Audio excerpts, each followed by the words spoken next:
ಸಮಾಜ ಸೇವೆ ಆಡಂಬರಕ್ಕೆ ಮಾಡೋದಲ್ಲ, ತಾವು ದುಡಿದ ಹಣದಿಂದ ಸಮಾಜ ಸೇವೆ ಮಾಡುವ ಕೆಲಸ ಮದನ್ ಕುಮಾರ್ ಅವರು ಮಾಡುತ್ತಿರುವುದು ಶ್ಲಾಘನೀಯ ಎಂದು ಬಿಜೆಪಿ ಮುಖಂಡ ಶಂಕರಗೌಡ ಪಾಟೀಲ್ ಹೇಳಿದರು.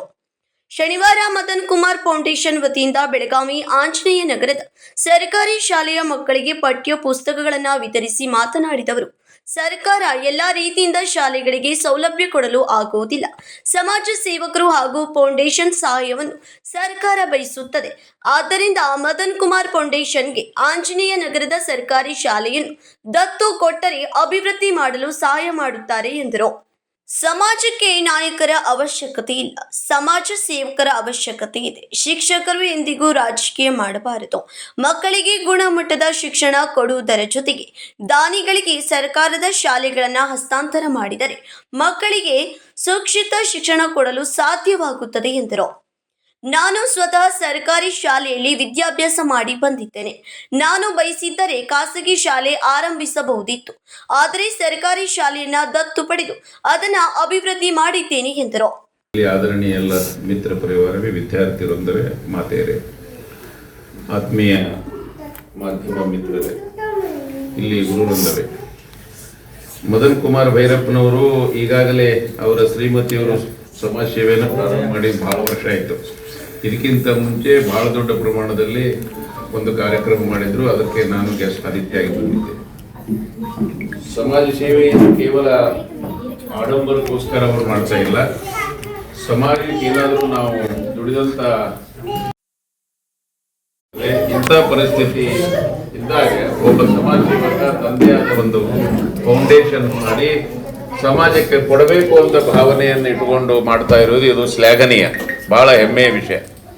ಈ ರೀತಿ ಸಮಾಜದಲ್ಲಿ ಇರುವಂತಹ ಇಂಥ ದಾನಿಗಳಿಂದಲೇ ಸಮಾಜ ಬಹಳ ಸದೃಢ ಆಗ್ತದೆ ಮತ್ತು ಇಂಥ ಸ್ಕೂಲ್ಗಳು ನಡೀತವೆ. ಈಗ ತಾನೇ ಕುಂದೂರಿಗೆ ಅವರು ಈ ಕ್ಷೇತ್ರದ ಶಿಕ್ಷಣ ಪ್ರಮುಖರು ಆಗಿರುವುದರಿಂದ ಅವರು ಕೂಡ ದಾನ ಮಾಡಿ ಈ ಒಂದು ಶಾಲೆಗೆ ಒಂದು ಹೆಮ್ಮೆಯ ಒಂದು ವಿಷಯವನ್ನು ತೋರಿಸಿಕೊಟ್ಟಿದ್ದಾರೆ. ಹಾಗೆ ಮದನ್ ಕುಮಾರ್ ಭೈರಪ್ಪನವರ ಫೌಂಡೇಶನ್ನು ಸತತವಾಗಿ ಕೆಲಸ ಮಾಡ್ತಾ ಬಂದಿದೆ. ಇಷ್ಟೆಲ್ಲ ಮಾಡಿದೆ ಅಂತ ಈಗ ಇಲ್ಲಿ ಗುರುಗಳಾದಂಥವ್ರು ಹೇಳ್ತಿರುವಾಗ ನಾನು ಒಂದೇ ಒಂದು ಮಾತು ಹೇಳ್ತಾ ಇದ್ದೀನಿ. ನಾನೊಂದು ಶಾಲೆಯಲ್ಲಿ ದತ್ತಕ್ಕೆ ತಗೊಂಡಿದ್ದೀನಿ ಭಾಗ್ಯನಗರದಲ್ಲಿ. ಇದನ್ನ ಮದನ್ ಕುಮಾರ್ ಭೈರಪ್ಪನವರ ಫೌಂಡೇಶನ್ಗೆ ದತ್ತಕ್ಕೆ ಕೊಡಿಸುವಂತ ವ್ಯವಸ್ಥೆ ಮಾಡಿ. ಹೀಗಾಗಿ ಇಲ್ಲಿ ಇನ್ನೂ ಅಭಿವೃದ್ಧಿ ಆಗ್ತದೆ. ಫೌಂಡೇಶನ್ ಹೆಸರಲ್ಲೇ ಈ ಶಾಲೆಯನ್ನು ದತ್ತಕ್ಕೆ ಕೊಟ್ಟರೆ ಅವರು ಫೌಂಡೇಶನ್ದವರು ಈ ಕೆಲಸ ಮಾಡ್ತಾರೆ. ಎಲ್ಲಿ ಸರ್ಕಾರದ ಕೊರತೆ ಇದೆಯೋ ಅಲ್ಲಿ ಸಮಾಜದ ಸಹಕಾರ ಬಂದುಬಿಡ್ತದೆ. ಸರ್ಕಾರವೇ ಎಲ್ಲ ಮಾಡಬೇಕು ಅಂತಿಲ್ಲ, ಸರ್ಕಾರ ಮಾಡಿದ್ದನ್ನ ಸರಿಯಾಗಿ ಇಟ್ಕೊಂಡು ಹೋಗ್ಬೇಕು, ಅದು ಬಹಳ ಮುಖ್ಯ ಇದೆ. ಜೊತೆಗೆ ಇವತ್ತು ನಾನು ಬರುವಾಗ ಒಂದು ಯೂಟ್ಯೂಬ್ನಲ್ಲಿ ನೋಡಿದೆ, ಸರ್ಕಾರದ ಶಾಲೆಗಳಲ್ಲಿ, ಸರ್ಕಾರದ ಕಚೇರಿಗಳಲ್ಲಿ, ಸರ್ಕಾರದ ಅನೇಕ ವ್ಯವಸ್ಥಾಪನೆ ಇರುವಂಥ ಕಚೇರಿಗಳಲ್ಲಿ ಯಾವ ಸಮಯಕ್ಕೆ ಬರಬೇಕು ಆ ಸಮಯಕ್ಕೆ ಯಾರೂ ಬಂದಿರಲಿಲ್ಲ. ಸ್ವತಃ ಬೈರೇಗೌಡರು, ಕೃಷ್ಣ ಬೈರೇಗೌಡನೇ ಇನ್ಸ್ಪೆಕ್ಷನ್ ಮಾಡ್ತಾ ಇದ್ದ. ಅದನ್ನು ನೋಡಿ ನನಗೂ ಕೂಡ ಆಶ್ಚರ್ಯ ಆಯಿತು.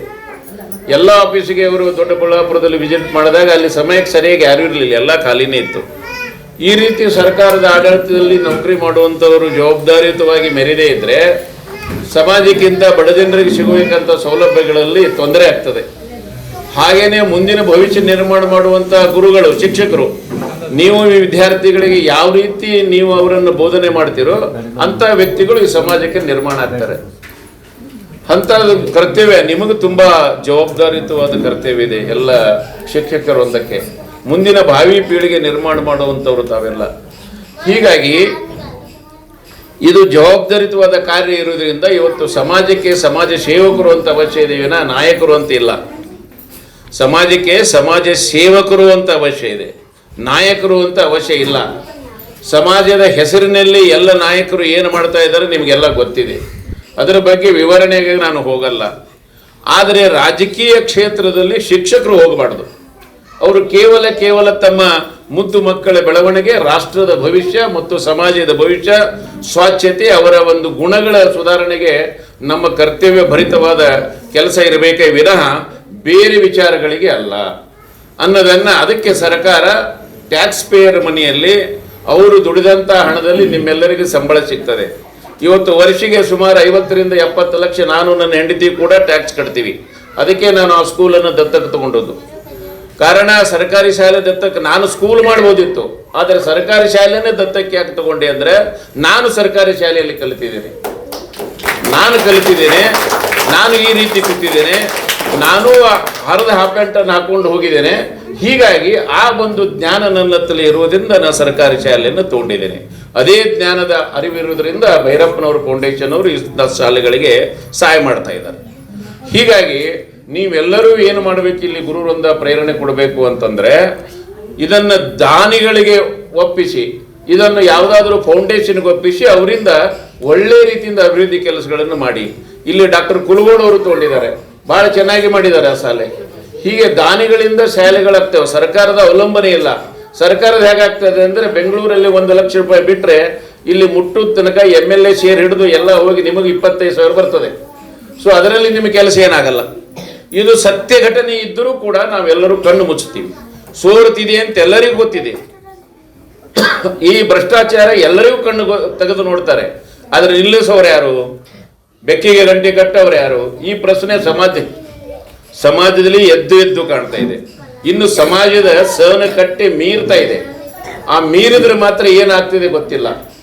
ಅಲ್ಲಿವರೆಗೆ ದಯಮಾಡಿ ಅದನ್ನು ಮೀರದ ಹಾಗೆ ಮಾಡಿಕೊಳ್ಳುವ ಜವಾಬ್ದಾರಿ ಈ ಆಡಳಿತ ಮಂಡಳಿಗಿದೆ, ಸರ್ಕಾರಕ್ಕಿದೆ. ಈ ಸರ್ಕಾರದಲ್ಲಿ ಕೆಲಸ ಮಾಡುವಂಥ IAS ಅಧಿಕಾರಿಗಳಿಗಿದೆ, IPS ಅಧಿಕಾರಿಗಳಿಗಿದೆ. ಇವರೆಲ್ಲರೂ ಪ್ರಾಮಾಣಿಕವಾಗಿದ್ದರೆ ಸಮಾಜದಲ್ಲಿ ಸ್ವಾಸ್ಥ್ಯತೆ ಮತ್ತು ಒಳ್ಳೆತನ, ಮಕ್ಕಳಿಗೆ ಸಿಗಬೇಕಾದ ಹಕ್ಕನ್ನು ಸಿಗ್ತದೆ, ವ್ಯವಸ್ಥೆ ಸಿಗ್ತದೆ. ಮತ್ತು ಇವರೆಲ್ಲರೂ ಭ್ರಷ್ಟಾಚಾರಗಳು ಆದದ್ದನ್ನು ಸಮಾಜ ಕಾಣ್ತಾ ಇದೆ, ಅವರ ಆಸ್ತಿಯನ್ನು ಕಾಣ್ತಾ ಇದೆ, ಅವ್ರ ಹೋಟೆಲ್ಗಳು ಕಾಣ್ತಾ ಇದೆ, ಅವರು ನಡೆಯುವಂಥ ನಡವಳಿಕೆ ಕಾಣ್ತಾ ಇದೆ, ಅವರು ಹಾಕುವಂಥ ಬಟ್ಟೆಯಿಂದ ಕಾಣ್ತಾ ಇದೆ, ಮುಚ್ಚಲಿಕ್ಕಾಗಲ್ಲ ಯಾವುದು. ಹೀಗಾಗಿ ನೀವು ಒಳ್ಳೆಯ ಗುರುಗಳು ಇರುವುದರಿಂದ ಮಕ್ಕಳನ್ನು ಪ್ರಾಮಾಣಿಕ ಮಕ್ಕಳನ್ನಾಗಿ ನಿರ್ಮಾಣ ಮಾಡುವ ಕರ್ತವ್ಯ ನಿಮ್ಮದಿದೆ. ಇಂಥ ಫೌಂಡೇಶನ್ನು ಅತ್ಯಂತ ಪ್ರಾಮಾಣಿಕ ಕೆಲಸ ಮಾಡುವುದನ್ನು ಅವರು ದುಡಿದು ಸಮಾಜಕ್ಕೆ ಕೊಡಬೇಕು ಅಂತ ಭಾವನೆ ಬಂದಿದೆಯಲ್ಲ, ಇದೆ. ಹಿಂದಿನ ಇತಿಹಾಸದಲ್ಲಿ ಸ್ವತಂತ್ರ ಸೇನಾನಿಗಳನ್ನು ನೋಡಿದಾಗ ಮದನ್ ಕುಮಾರ್ ಭೈರಪ್ಪನವರು ಮಾತನಾಡಿ, ಬಡತನದಲ್ಲಿ ಜನಿಸೋದು ತಪ್ಪಲ್ಲ, ಬಡವರಾಗಿ ಮೃತಪಡೋದು ತಪ್ಪು. ನಾನು ಸಾಮಾನ್ಯ ರೈತ ಕುಟುಂಬದಿಂದ ಬಂದವನು. ಕಠಿಣ ಶ್ರಮದಿಂದ ಶಿಕ್ಷಣ ಪಡೆದು ಮನುಷ್ಯತ್ವದಿಂದ ಬೆಳೆದು ವಿದ್ಯಾಭ್ಯಾಸ ಮಾಡಿದ್ದೇನೆ ಎಂದರು. ಪೋಷಕರು ನಿಮ್ಮ ಕಷ್ಟಗಳನ್ನು ಮಕ್ಕಳ ಮೇಲೆ ಹಾಕೋದು ಬೇಡ. ಸಾಧ್ಯವಾದಷ್ಟು ಗುಣಮಟ್ಟದ ಶಿಕ್ಷಣ ಕಲಿಸಿ, ದೇಶಕ್ಕೆ ಉನ್ನತ ಮಟ್ಟದ ಅಧಿಕಾರಿಯನ್ನಾಗಿ ಮಾಡಿಸಿ, ಸಮಾಜದ ಸೇವೆ ಮಾಡಲು ಸಾಧ್ಯವಾಗುತ್ತದೆ ಎಂದರು. ಬಡತನದಾಗ ಹುಟ್ಟುವುದು ತಪ್ಪೇನಿಲ್ಲ, ಆದರೆ ಬಡತನದಲ್ಲಿ ಸಾಯುವುದು ಮಾತ್ರ ತಪ್ಪು. ಯಾಕಂದರೆ ಬಡತನದಾಗ ಹುಟ್ಟಿದ ಮೇಲೆ ಬಡವರಾಗೆ ಸಾಯಬಾರ್ದು. ಬಡವರಾಗಿ ಹುಟ್ಟೋದು ಅದು ಆಕಸ್ಮಿಕ, ನಿಮ್ಮ ಕೈಲಿ ಇಲ್ಲ. ಆದರೆ ಸಾವು ಮಾತ್ರ ನಿಮ್ಮ ಕೈಲಿ ಇರ್ತದೆ. ಅದನ್ನು ನಾವು ಹೆಂಗೆ ಉಪಯೋಗ ಮಾಡಬೇಕು, ಎಜುಕೇಷನ್ ಹೆಂಗೆ ಮಾಡಬೇಕು. ಈಗ ನಾನು ಒಬ್ಬ ಸಾಮಾನ್ಯ ರೈತನ ಮಗ. ನಾನು ಈ ಪರಿಸ್ಥಿತಿಗೆ ಬರಬೇಕಾದ್ರೆ ಎಜುಕೇಷನ್ ಮುಖ್ಯ ಕಾರಣ. ಎಜುಕೇಷನ್ನು ನಾವು ಮಾಡಲಿಲ್ಲ ಅಂದ್ರೆ ಈ ಪರಿಸ್ಥಿತಿಗೆ ಬರೋದು ತುಂಬ ಕಷ್ಟ. ಈ ಪರಿಸ್ಥಿತಿಗೆ ಬರಬೇಕಾದ್ರೆ ನೀವು ಸಿನ್ಸಿಯರ್ ಇರಬೇಕು, ಹಾರ್ಡ್ ವರ್ಕಿಂಗ್ ಇರಬೇಕು, ಮತ್ತು ಈ ಮನುಷ್ಯತ್ವ ಉಳ್ಳ ಮನುಷ್ಯ ಇರಬೇಕು. ಇನ್ನೊಬ್ರದ್ದು ತಿಂದು ನಾವು ದೊಡ್ಡವರಾಗ್ತೀವಿ, ಅದು ಭಾಳ ಕಡಿಮೆ ಸಮಯದಲ್ಲಿ ಇದಾಗ್ತದೆ. ಸೊ ನೀವು ಈ ಎಲ್ಲ ಮಕ್ಕಳಿಗೆ ನಾನು ಏನು ಹೇಳ್ತೀನಂದ್ರೆ, ತಾಯಂದರಿಗೂ ಅವರ ಪೋಷಕರಿಗೂ ಏನು ಹೇಳ್ತೀನಂದ್ರೆ, ನಿಮ್ಮ ಶಕ್ತಿ ಮೀರಿನ ಮಕ್ಕಳನ್ನು ಓದಿಸಿ. ಮಕ್ಕಳು ಏನಾರ ಆದರೆ ನಿಮ್ಮ ಭವಿಷ್ಯವನ್ನು ಸುಧಾರಿಸ್ತದೆ. ನೀವು ಮಕ್ಕಳಿಗೆ ಯಾವುದೇ ಪರಿಸ್ಥಿತಿಯಲ್ಲಿ ಶಾಲೆ ಬಿಟ್ಟು ಕೆಲಸಕ್ಕೆ ಹಚ್ಚೋದು ಇವೆಲ್ಲ ಮಾಡಬೇಡ್ರಿ. ಅವ್ರಿಗೆ ಯಾವುದೇ ತೊಂದರೆ ಬಂದರೆ ನಾ ಇರ್ತೀವಿ, ನಮ್ಮ ಫೌಂಡೇಶನ್ ಇರ್ತದೆ, ಶಂಕರಗೌಡ ಸಾಹೇಬ್ರು ಇರ್ತಾರೆ, ಯಾರಾದರೂ ಒಬ್ಬರು ಮದತ್ ಮಾಡ್ತಾರೆ. ಆ ಮದತ್ ತಗೊಂಡು ನೀವು ಮುಂದೆ ಹೋಗಿ ಮತ್ತು ಮಕ್ಕಳಿಗೆ ಸಾಧ್ಯದಷ್ಟು ಕಲಿಸಿ. ಅವರು ಇಂಜಿನಿಯರು, ಡಾಕ್ಟರು, IAS, IPS ಏನಾರ ಆದರೆ ಅದು ದೇಶಕ್ಕೇ ಒಂದು ಮಾದರಿ ಮತ್ತು ದೇಶಕ್ಕೇ ಒಳ್ಳೆಯತನ. ಅದನ್ನು ಬಿಟ್ಟು ಅವರು ಬೇರೆ ಏನಾದರೂ ಬೇರೆ ಕೆಲಸಕ್ಕೆ ಹತ್ತಿದರೆ ನಿಮಗೂ ಒಂದು ಕಳಂಕ ಮತ್ತು ಬೆಳಗಾವಕ್ಕೂ ಒಂದು ಕಳಂಕ, ದೇಶಕ್ಕೂ ಒಂದು ಕಳಂಕ.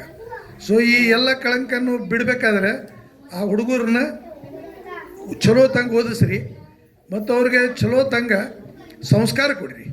ಸಂಸ್ಕಾರ ಇಲ್ಲಂದರೆ ಏನೂ ಇಲ್ಲ. ಸಂಸ್ಕಾರ ನೀವು ಕೊಟ್ಟಿರಿ ಅಂದ್ರೆ ಅವರು ಮುದ್ದಿನ ಮಕ್ಕಳು ಭಾಳ ಚಲೋ ಬೆಳೀತಾರೆ. ಇವ್ರನ್ನ ಬೆಳೆಸೋದು ಏನು ಒಂದು ದಾಯಿತ್ವ ಅದ, ಅದು ಮಾಸ್ತರ್ಗಳ ಮೇಲೆ ಇರ್ತದೆ. ಈ ಮಾಸ್ತರ್ಗಳು ಎಷ್ಟು ಪ್ರೀತಿಯಿಂದ ಅವ್ರಿಗೂ ಹುರಿದುಂಬಿಸಿ ಕಲಿಸ್ತಾರೆ, ಅಷ್ಟು ಮಕ್ಕಳು ಮೇಲೆ ಹೋಗ್ತಾರೆ. ಇದು ಒಂದು ಪ್ರಕೃತಿಯ ನಿಯಮ. ಅದು ಒಂದು ಒಳ್ಳೆಯ ಮಾಸ್ತರ್ ಇದ್ದರೆ 50 ಟೀಚರ್ಗಳು 50 ಸ್ಟೂಡೆಂಟು ಒಂದು ಉನ್ನತ ಮಟ್ಟಕ್ಕೆ ಹೋಗ್ತಾರೆ. ಅದಕ್ಕೂ ಭಾಳಷ್ಟು ಉದಾಹರಣೆಗಳಿದೆ. ಮಾಸ್ತರ ಚಲೋ ಇಲ್ಲ ಕ್ಲಾಸ್. ಭಾಗ್ಯಶ್ರೀ ಭೈರಪ್ಪನವರ್, ಸ್ಫೂರ್ತಿ ಭೈರಪ್ಪನವರ್, ವೈಜಿ ಕುಂದರ್ಗಿ, ಸುನಿಲ್ ದೇಶಪಾಂಡೆ, ಪ್ರವೀಣ್ ಭೈರಪ್ಪನವರ್, ಸುಹಾಸ್ ಪಾಟೀಲ್ ಸೇರಿದಂತೆ ಇನ್ನಿತರರು ಉಪಸ್ಥಿತರಿದ್ದರು. ರಾಜಿ ರೇಮಠ್, ಕೆಎಂಎಂ ಕನ್ನಡ ನ್ಯೂಸ್, ಬೆಳಗಾವಿ.